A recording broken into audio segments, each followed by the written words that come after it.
வணக்கம். உங்கள் ஜோதிடர் கணேஷ். கடக லக்னமும் குரு சந்திர யோகமும் இந்த வீடியோவில் பார்ப்போம். வீடியோ பார்க்குறதுக்கு முன்னாடி நம்ம சேனலை லைக் பண்ணுங்கள், ஷேர் பண்ணுங்கள், சப்ஸ்கிரைப் பண்ணுங்கள். இப்போ கடக லக்னக்காரங்களுக்கு குரு சந்திர யோகம் எப்படி இருக்குன்னு பார்ப்போம். அது எந்தெந்த ஸ்தானத்தில் இருந்து எந்தெந்த இடத்துல இருந்தால் குருவும் சந்திரனும் இணைவு பெற்று எந்த ஸ்தானத்தில் இருந்து எப்படி யோகம்ன்றதை இந்த வீடியோவில் பார்ப்போம். குருவும் சந்திரனும் கடகத்திலே இருந்துச்சுன்னா ரொம்ப யோகமான ஒரு நிலைமை உண்டாகும். குருவும் சந்திரனும் சேர்ந்து கடக ராசி ஆகி கடக லக்னமும், அதாவது ராசியும் ஒன்று தான், லக்னமும் ஒன்று தான். இந்த ராசிக்காரங்களுக்கு குரு சந்திர யோகம் இவங்களுக்கு ரொம்ப யோகம் கொடுக்கும். தாயாருடைய நிலைமை கொஞ்சம் சுமாராக தான் இருக்கும். அதை உங்களுக்கு தாயாரால் எந்த பிரயோஜனமும் கிடையாது. அதுபோல் உங்களுக்கு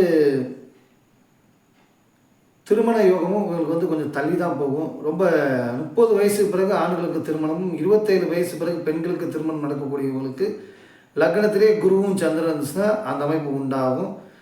அந்த அமைப்பு ஏன் உண்டாகுதுன்னா 7ஆம் இடத்துல குரு நீச்சமாக போயிடுவார். அதனால தான் அவங்களுக்கு கொஞ்சம் திருமண வாழ்க்கை கொஞ்சம் லேட்டாக ஆகும். லேட்டாக இருந்தாலும் அவங்க ரொம்ப யோகமான மனைவியும் யோகமான கணவனும் அமையக்கூடிய வாய்ப்புகள் உண்டு.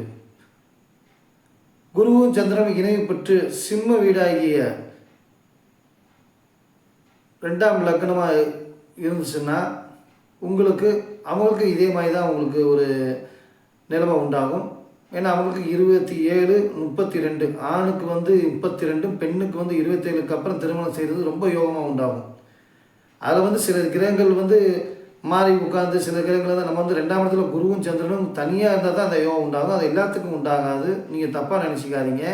ஏன்னா குருவும் சந்திரத்தில் 2ஆம் இடத்துல இருந்துச்சுன்னா அவங்களுக்கு திருமண வாழ்க்கை கொஞ்சம் தள்ளி தான் உண்டாகும். லக்னத்திலே குரு இருந்தாலும் சந்திரன் இருந்தாலும் அவங்களுக்கு அதே நிலைமை தான். 2ஆம் இடத்துலையும் குருவும் சந்திரனும் இருந்தாலும் அதே நிலைமை தான். ஆனால் அவங்களுக்கு பொருளாதார ரீதியாக பார்த்திங்கன்னா ரொம்ப யோகமாக இருப்பாங்க. எல்லா தொழிலையும் சாதிக்கக்கூடியவங்களுக்கு 2ல் குரு சிம்ம வீடு ஆகி இருந்துச்சுன்னா ரொம்ப நல்லாயிருக்கும். 3ஆம் வீடு புதன் வீடு குருவும் சந்திரனும் இணைவு பெற்றிருந்தாங்கன்னா அவங்களுக்கு கல்வியில் ரொம்ப வளர்ச்சி அடைவாங்க. கல்வியில் ப்ரொஃபஸர் ஆகிறது, ஒரு உயர்கல்வியில் அவங்க எச்சமாக இருக்கிறது, அந்த மாதிரி யோகம் உள்ளவங்கெல்லாம் 3ஆம் இடத்துல குருவும் சந்திரனும் சேர்ந்துருப்பாங்க. விளையாட்டுத்துறையிலேயே சாதிக்கலாம். அவங்களுக்கு நல்ல வாழ்க்கை அமையும். 70 வயசுக்கு பிறகு அவங்க நிம்மதியான வாழ்க்கை வாழ்வாங்க. சிலவங்க 20 வயசுக்கு முன்னாடி நிம்மதியே இருக்காது. ஆனால் இவங்க 70, இப்போ 60, 65ங்கிறதே பெரிய விஷயந்தான். ஆனால் 70 வயசுக்கு பிறகு இவங்க ரொம்ப நிம்மதியாக வாழக்கூடியவங்க குருவும் சந்திரனும் இணைவு பெற்று கடக லக்னத்துக்காரருக்கு அது 3ஆம் இடம் இருந்துச்சுன்னா நல்லாயிருக்கும். 3ஆம் இடம் எந்தவித பாதிப்பு இல்லை, நல்ல இடம் தான். குருவும் சந்திரன் தான், யோகம் தான் கிடைக்கும். 4ஆம் இடமாகிய சுக்கிரன் வீடு துலாத்தில் குருவும் சந்திரனும் சேர்ந்துருச்சுன்னா அதுவும் யோகமான ஒரு வீடு தான். 4ஆம் இடத்துல இருந்துச்சுன்னா அவங்களுக்கு சகோதரனாலும் சரி சகோதரினாலும் சரி உதவி பண்ணுவாங்க. குரு சந்திர யோகம் இருந்துச்சுன்னா சிலவங்களுக்கு நம்ம சொல்லிகிட்டு இருக்கோம் சகோதர உறவு 3ஆம் இடத்துல இருந்துச்சுன்னா இந்த மாதிரி இருக்குன்னா, இவங்களுக்கு 4ஆம் இடத்துல குருவும் சந்திரன் இருந்துச்சுன்னா சகோதரினால் இவங்களுக்கு உதவி உண்டு, சகோதரினாலும் உதவி உண்டு. அதில் ரொம்ப ஒற்றுமையாக இருக்கக்கூடிய யோகமும் உண்டாகும். அதுபோல் உங்களுக்கு மனைவெளின்னு பார்த்தீங்கன்னா உங்களுக்கு அதிகமாக, அதாவது 3 குழந்தை இருக்கிறதுலையும் 4 குழந்தை இருக்கிறது தான் இவங்க பெண் எடுப்பாங்க, பெண் கொடுப்பாங்க. அந்த மாதிரி இடத்துல தான் இவங்களுக்கு அந்த யோகம் உண்டாகும். 4ஆம் இடமும் குரு சந்திரமும் நல்ல யோகமான இடம்தான் கடக லக்னத்துக்கு. அடுத்து 5ஆம் இடம் செவ்வாய் வீடு ஆகிய புத்திரஸ்தானம் நம்ம சொல்லுவோம். குருவும் சந்திரன் இருந்துச்சுன்னா இவங்களுக்கு அதே மாதிரி தான். குருவும் சந்திரனும் சேர்ந்து 5ஆம் இடத்துல இருந்துச்சுன்னா குழந்தை பக்கம் தள்ளி போக யோகம் உண்டாகும். இப்போ குருவும் சந்திரன் சேர்ந்துருந்தால் குரு நல்லவர் தானங்க, குரு புத்திரத்துக்கு அதிபதி தானே சொல்லுவாங்க. ஆனால் அதில் சந்திரன் இங்கே கூட செவ்வாய் இடமாக இருந்துச்சுன்னா உங்களுக்கு புத்திரன் லேட்டாக பிறக்கிறது, கல்யாணம் லேட்டாக ஆகுறது, இந்த மாதிரி லக்னக்காரங்களுக்கு தான் உண்டாகும். இவங்க ரொம்ப விரக்திகளே இருப்பாங்க. இப்போ பார்த்தாலுமே மௌனமாகவே தான் இருப்பாங்க, சிரித்து பேச மாட்டாங்க. கடக லக்னமாக இருந்து குருவும் சந்திரனும் செவ்வாய் வீட்டில் விருச்சிக ராசியில் இருந்தால் தான் அந்த மாதிரி தான். வேறு இடத்துல இருந்தாலும் அது இணைவு பெற்றாலும் அது வேறு பலன்கள் மாறுபடும். 6ஆம் இடத்துல குருவுடைய வீடாகிய குருவும் சந்திரனும் சேர்ந்து தனுசுல இருந்துச்சுன்னா அவங்களுக்கு விபரீத ராஜயோகமாக உண்டாகும். சும்மாவே இருப்பாங்க, டக்குன்னு பெரியலாகிடுவாங்க. அவங்களுக்கு பூராமே குருவும் சந்திரன் தனுசுல இருந்துச்சுன்னா. ஏன்னா 6ஆம் இடம் உங்களுக்கு சிலவங்க மறைவு ஸ்தானம் சொல்லுவாங்க. ஆனால் அந்த இடத்துல குரு ஆட்சி பெற்று சந்திரன் அது கடகலக்கமாக இருந்துச்சுன்னா இவங்களுக்கு ரொம்ப யோகமான ஒரு இடமா இருக்கும். ஆனால் குருச்சந்திர யோகம் பற்றி பார்க்கும்போது 6ஆம் இடத்துல குருவும் சந்திர கடகலகமாக இருந்துச்சுன்னா அவங்களுக்கு ரொம்ப யோகமாக இருக்கும். எல்லா வகையிலும் அவங்களுக்கு யோகம் உண்டாகும். 7ஆம் இடமாகிய சனி வீடு குருவும் சந்திரனும் சேர்ந்து இருந்துச்சுன்னா இவங்களுக்கு மனைவியிலே யோகம் உண்டு. அவங்க சீக்கிரமாக கல்யாணம் பண்ணிடுவாங்க. அவங்க 22 வயசில் பெண்ணுக்கும் 24 வயசு ஆணுக்கும் உடனே திருமணம் ஆயிடும். ஏன்னா இப்போ திருமணங்கிறது எல்லாத்துக்குமே லேட் ஆகிட்டு இருக்குது. ஆனால் அந்த குருவும் சந்திரன் இனிமை பெற்று அது கடகலக்கணமாக இருந்து அது 7ஆம் இடைய வீடு மகர ராசி வந்து குருவும் சந்திரனும் சேர்ந்து குரு நீசமானால் அவங்களுக்கு சீக்கிரமாக கல்யாணம் நடக்கும். அதுவும் குழந்தை குட்டிகளுக்கு எந்த வித பாதிப்பும் இருக்காது. உடனே குழந்தை பெற்றுக்குருவாங்க. குழந்தைகளும் 3 குழந்தை 4 குழந்தை இந்த ஜெனரேஷனில் 3 குழந்தை 4 குழந்தை பெற்றுக்கிறது பெரிய விஷயம். அவங்க 3 குழந்தைக்கு மேலே பெற்றுக்குருவாங்க. ஏன்னா நம்ம ஜாதகத்தை ஆராயும் போது சிலவங்க அப்படி இருக்காங்க. அதெல்லாம் நம்ம சொல்கிறோம். அது வந்து குருவும் சந்திரன் இணையப்பட்டு தனியாக தான் இருக்கணும். வேறு ராசிகளை சனி சம்மந்தப்பட்டாலோ அல்லது சிலருடைய பார்வைப்பட்டாலோ பலங்கள் மாறுபடும். அதனால் குரு சந்திர யோகம் அது 7ஆம் இடமாகிய மகர ராசியில் குரு நீசம் இருந்துச்சுன்னா அவங்களுக்கும் ரொம்ப யோகமாக உண்டாகும். 8ஆம் இடம் கும்ப ராசியாகி குருவும் சந்திரனும் இணைவுபட்டுருந்துச்சுன்னா இவங்களுக்கு வந்து வாழ்க்கையில் எதையுமே எதிர்மறையாக தான் நடக்கும். எந்த விஷயமே இவங்க வந்து சொல்ல முடியாது. யார்கிட்டையுமே வந்து பேசவும் முடியாது. ரொம்ப மௌனமாகவே இருப்பாங்க. எப்போயுமே எதிர்மறை விஷயங்கள் நடக்கிறனால இவங்களுக்கு வந்து எதையுமே வந்து சிந்திக்கவும் மாட்டாங்க. சிந்திச்சா நம்மளுக்கு ஏதாவது ஒரு பிரச்சனை வருமோ அப்படிங்கப்போ வேலைக்கு போயிட்டு வராங்களா, வேலைக்கு போனோட சரி அதோடு நிறுத்திக்குருவாங்க. அதே மாதிரி ஒரு இடத்துல தொழில் செய்கிறாங்க, தொழில் சென்ற இடத்துல எல்லா இடத்துல பார்த்து அப்படியே அமைதியாக இருப்பாங்க. எந்த வித ஸ்டெப்பும் முன்னேற்றத்துக்கும் இவங்க எடுத்து வைக்க மாட்டாங்க.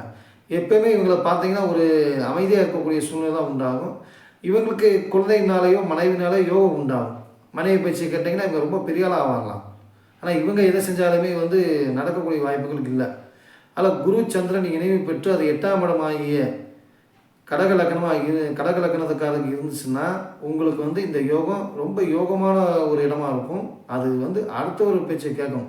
அடுத்த ஒரு பேச்சை கேட்குன்னா அப்பா பேச்சு கேளுங்க, அம்மா பேச்சு கேளுங்க, மனைவி பேச்சு கேளுங்க, மகன் பேச்சு கேளுங்க. அப்படி இருந்துச்சுன்னா அவங்களுக்கு ரொம்ப யோகமாக உண்டாகும்.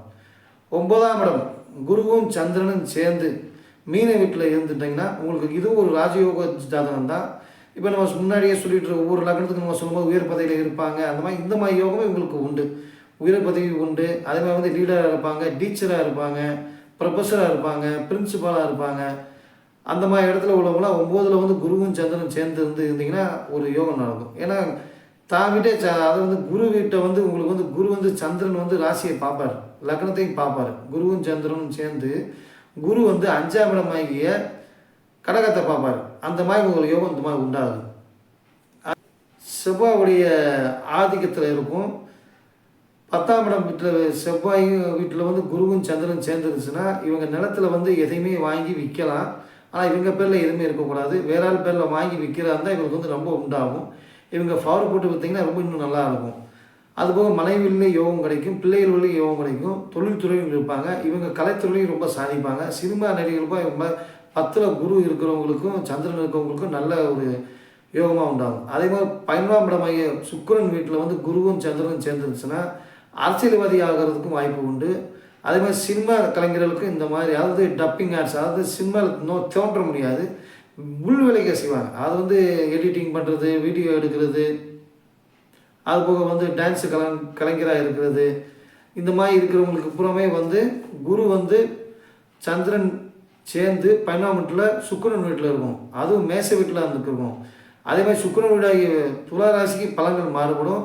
இது 11ஆம் இடம் இருக்கிறனால பலன்கள் வருது.